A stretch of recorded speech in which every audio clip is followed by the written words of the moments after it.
HSC শিক্ষার্থীরা তাদের পরীক্ষা পেছানোর দাবিতে লং মার্চ টু শিক্ষা বোর্ড ঘোষণা করেছে। আজকে তাদের এই কর্মসূচি, আমরা তাদের কর্মসূচির পরিপ্রেক্ষিতে বিরোধী করছি।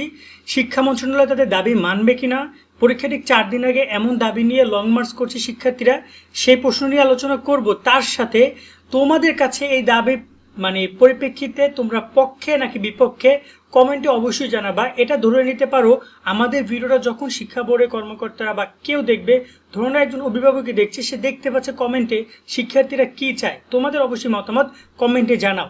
যত বেশি কমেন্ট করবা তত বেশি ভিডিওটা মানুষের কাছে যাবে, তত বেশি মানুষ দেখবে। তো এখানে যদি আমরা কথা বলি তোমাদের এই যে আন্দোলন প্রসঙ্গে, শিক্ষার্থীরা আজকে হঠাৎ করে আজকে বলতে গতকালকে তারা জানিয়েছে যে লং মার্চ টু ঢাকা। আমি রাতে ভিডিওটি করছি, যার কারণে আমি তোমাদেরকে বলছি আজকে। সেক্ষেত্রে দেখতে পাচ্ছ লং মার্চ টু ঢাকাতে শিক্ষার্থীরা বলছে আগামীকাল ঢাকা শিক্ষা বোর্ড অর্থাৎ মাধ্যমিক উচ্চ শিক্ষা বোর্ডের দ্বারস্থ হবেন তারা, শিক্ষা বোর্ডের সামনে উপস্থিত হয়ে সেখানে তারা এই বিষয়গুলো নিয়ে আলোচনা করবেন। এবং এখানে আমরা বিভিন্ন ব্যক্তিবর্গের কথা শুনছি, শিক্ষার্থীদের কথা শুনছি। এখন কথা হচ্ছে যে দাবিটা শিক্ষা মন্ত্রণালয় থেকে মানবে কিনা। ঠিক পরীক্ষা 4 দিন আগে আমি তোমাদেরকে বলে রাখতে চাই, আন্দোলনের একমাত্র একটা বিষয় হচ্ছে যে আন্দোলনের তুমি কি দাবি রাখছো একটা বিষয়, এবং তুমি কি করতে চাচ্ছ, কর্মসূচিগুলো কি। এর আগে কিন্তু শিক্ষার্থীরা কখনোই লং মার্চ টু ঢাকা করেনি, যার কারণে একটা পসিবিলিটি থাকবে এখানে মানার বা এটা নিয়ে সামনে আগানোর। সেকেন্ড যে ব্যাপারটা সামনে আসতেছে সেটা হচ্ছে যে যদি বলি যে শিক্ষার্থীদের অবস্থান বা শিক্ষার্থীদের অংশগ্রহণ, একটা আন্দোলন যেমন জুলাই আন্দোলন তোমরা দেখো, সেখানে কিন্তু শুধু শিক্ষার্থীরা না, একটা পর্যায়ে গিয়ে সাধারণ জনগণও নেমেছে। যখন তোমাদের এই আন্দোলনের সাথে তোমাদের অভিভাবকরাও থাকবে তখন হয়তো সেটা সাকসেসফুলের দিকে যেতে পারে। তার সাথে অনেক শিক্ষার্থীর অবস্থান থাকতে হবে, তবেই এই বিষয় নিয়ে কিছু ভাববে শিক্ষা মন্ত্রণালয় বা শিক্ষা বোর্ডগুলো। এবং এখানে অনেকে একটা প্রশ্ন আমাদেরকে করতে পারে যে ভাইয়া, এই যে মাধ্যমিক শিক্ষা বোর্ড ঢাকার কাছে যাচ্ছে, আসলে কি এটা কি ঠিক হবে? তাদেরকে আমি জানিয়ে রাখতে চাই, ঢাকা হচ্ছে সকল বোর্ডের ক্যাপ্টেন। সো ঢাকা বোর্ড থেকে সব কিছুরই নীতি নির্ধারণ করা হয়। ঢাকা বোর্ডের যিনি চেয়ারম্যান আছেন তিনি হচ্ছেন আন্তঃশিক্ষা সমন্বয় বোর্ডের সভাপতি। সেক্ষেত্রে তাদের সিদ্ধান্তটা অনেক অনেক অনেক অনেক ইম্পর্টেন্ট। সেক্ষেত্রে তারা যে জায়গাটা যাচ্ছে, জায়গাটা মোটেও খারাপ কিছু না। এই পয়েন্টটা ক্লিয়ার করলাম। এবার আসি যে এই আন্দোলন শিক্ষা মন্ত্রণালয় থেকে মানবে কিনা। মানা না মানার ব্যাপারটা আসলে কি শিক্ষা মন্ত্রণালয়ের উপর নির্ভর করে।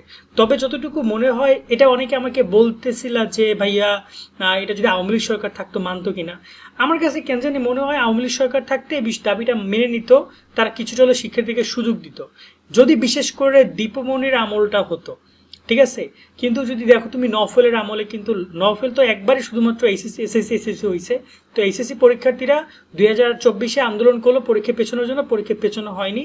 আন্দোলন করার পরে টাইম টু টাইম ওদের পরীক্ষাটা হয়ে গেল, পরীক্ষা হওয়ার মাঝখানে হয়ে গেল জুলাই আন্দোলন, তাই আর পরীক্ষাই নিতে পারেনি।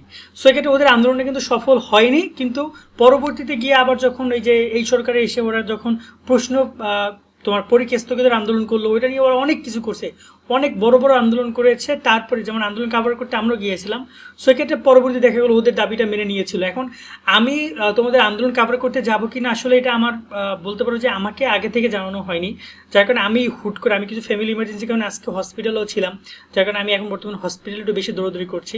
আমার মনে হয় না যাওয়া হবে, বাট আমি যদি ফ্রি থাকতাম অবশ্যই আমি এই শিক্ষার্থীদের আন্দোলন কাভার করতে যেতাম এবং শিক্ষার্থীরা যে দাবিগুলো তুলে ধরছে সেগুলো জনগণ, সরকার, শিক্ষার্থীদের মাঝে, অভিভাবকদের মাঝে তুলে ধরার সর্বোচ্চ চেষ্টা করতাম।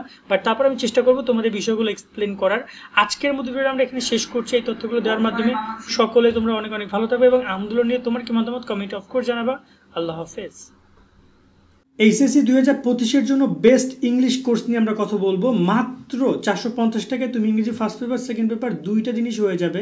যারা ইংরেজিতে A+ পাইতে চাও কিন্তু সময় কম, অল্প ক্লাসের মধ্যে ইংরেজি বিষয়টা কমপ্লিট করতে চাও, তাদের জন্য বেস্ট কোর্স এটা। ফার্স্ট পেপারে সব ক্লিয়ার করা থাকবে, সেকেন্ড পেপারে সব কিছু ক্লিয়ার করা থাকবে, প্রায় 30টি ক্লাস, মাত্র 450 টাকা ক্লাসটা। এবং এটা তোমাদের নাইট 24-এ তোমরা ইংলিশ বই তো পড়েছো, ইংলিশ A+, সেই প্রকাশনী থেকে এই কোর্সটা পাবলিক করা হয়েছে। তোমরা যে তাদের নাম্বার কল দিয়ে বিস্তারিত জেনে কোর্স ভর্তি হতে পারো। আমি ডিসক্রিপশনে তাদের সকল তথ্যগুলো দিয়ে রাখবো, যেখান থেকে যোগাযোগ করে তোমরা চাইলে কোর্সটা কিনতে পারবা।